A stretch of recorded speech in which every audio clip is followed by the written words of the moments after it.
Adani enterprises limited international holding company IHC और ओडिशा सरकार शिल्प विभाग मध्य स्वाक्षरित होईछि एक बुझामणा पत्र। ଏହି ଅବସରରେ Adani ports and special economic zone limited परिचालना निर्देशक करण अदानी ओडिशा ପାଇଁ ଏକ ବଡ଼ ଭବିଷ୍ୟତର ରୋଡମ୍ୟାପ୍ ଉପସ୍ଥାପନ କରିଛନ୍ତି। करण अदानी କହିଛନ୍ତି ଏହି ପ୍ରକଳ୍ପ ବିଶ୍ୱ ସ୍ତରରେ ଏକ ବଡ଼ ଆକାଂକ୍ଷାର ପ୍ରତୀକ। ପ୍ରସ୍ତାବିତ 11.5 ବିଲିୟନ ଆମେରିକୀୟ ଡଲାର ବା ପ୍ରାୟ 1.08 ଲକ୍ଷ କୋଟି ଟଙ୍କାର ନିବେଶ ସହ ଏହା ସାରା ବିଶ୍ୱରେ ଆଲୁମିନିୟମ କ୍ଷେତ୍ରରେ ହୋଇଥିବା ସବୁଠାରୁ ବଡ଼ ନିବେଶ ମଧ୍ୟରୁ ଅନ୍ୟତମ। ଏହି ପ୍ରକଳ୍ପ ମାଧ୍ୟମରେ ସମ୍ପୂର୍ଣ୍ଣ ଆଲୁମିନିୟମ ଭ୍ୟାଲ୍ୟୁ ଚେନ୍କୁ ଗୋଟିଏ ସମନ୍ୱିତ ବ୍ୟବସ୍ଥା ଭିତରକୁ ଅଣାଯିବ। ଏଥିରେ ରହିବ ବାର୍ଷିକ ପ୍ରାୟ 4 ମିଲିୟନ ଟନ୍ କ୍ଷମତା ବିଶିଷ୍ଟ ଆଲୁମିନା ରିଫାଇନେରୀ, वार्षिक प्राय 2 मिलियन टन क्षमता विशिष्ट आलुमिनियम स्मेल्टर, वार्षिक प्राय 1 मिलियन टन क्षमता विशिष्ट डाउनस्ट्रीम आलुमिनियम पार्क। यह विशाल शिल्प प्रकल्प को चलाइबा पई प्राय 4000 मेगावाट एक कैप्टिव पावर प्लांट निर्माण करा जिवो। या सहित परिवेश सुरक्षा को ध्यान में रखी एथिरे प्राय 400 मेगावाट ग्रीन एनर्जी उत्पादन मध्य शामिल करा जायछि। करण अदानी मतरे यह संख्या गुड़िक केवल परिसंख्या नुहे बरं यह ओडिशार एक नूतन शिल्प भविष्यतर मूलदुआ। This project represents ambition at a truly global scale. With a proposed investment of USD 11.5 billion, or translating to nearly 1.08 lakh crores, this is among the most significant aluminum ecosystem investment anywhere in the world.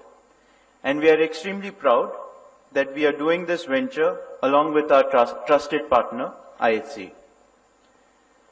But its true significance lies not only in the size of the investment, it lies in the depth of its impact. This project brings together the full aluminum value chain in one integrated ecosystem.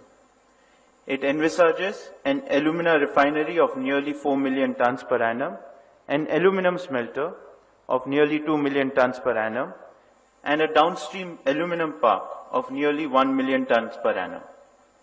It will be supported by a captive power plant of about 4,000 megawatts and a green energy component of about 400 megawatts. During construction, this project will generate nearly 35,000 jobs, and during operation, it will support around 18,500 jobs. Bharat वर्षर सबुठु बड़ FDI investment foreign investment mining and metrology sector रे ओडिशा रे होबा पई आज MOU स्वाक्षरित करागला।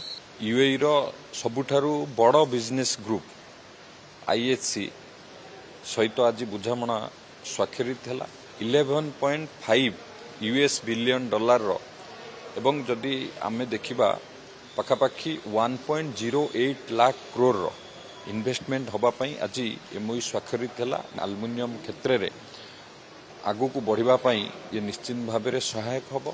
यह द्वारा construction period रे पाखापाखी 35,000 employment एठी आवश्यक होबो एवं जेतेबेले प्लांट ऑपरेशन होबो पाखापाखी 18,500 नियुक्ति संभावना सृष्टि होबो एवं ता सहित ओडिशा सहित यूएई रो एक सीधासळ गोटे भलो सुसंपर्क मध्य प्रतिष्ठा हला। एई कंपनी आईएचसी जो विभिन्न सेक्टर तार इन्वेस्टमेंट अच्छी ओडिशा को मध्य बहुत लाभवान दब। टूरिज्म सेक्टर रे स्किलिंग एवं अन्यान्य क्षेत्र रे ओडिशा बहुत लाभ मध्य आगामी दिन रे पाइबो एवं हमर एठु ओवरसीज प्लेसमेंट पई मध्य स्किलिंग इकोसिस्टम को आहुरी स्ट्रेंथन करिबा पई मध्य हमकु बहुत सहयोग भी मध्य मिलिबो।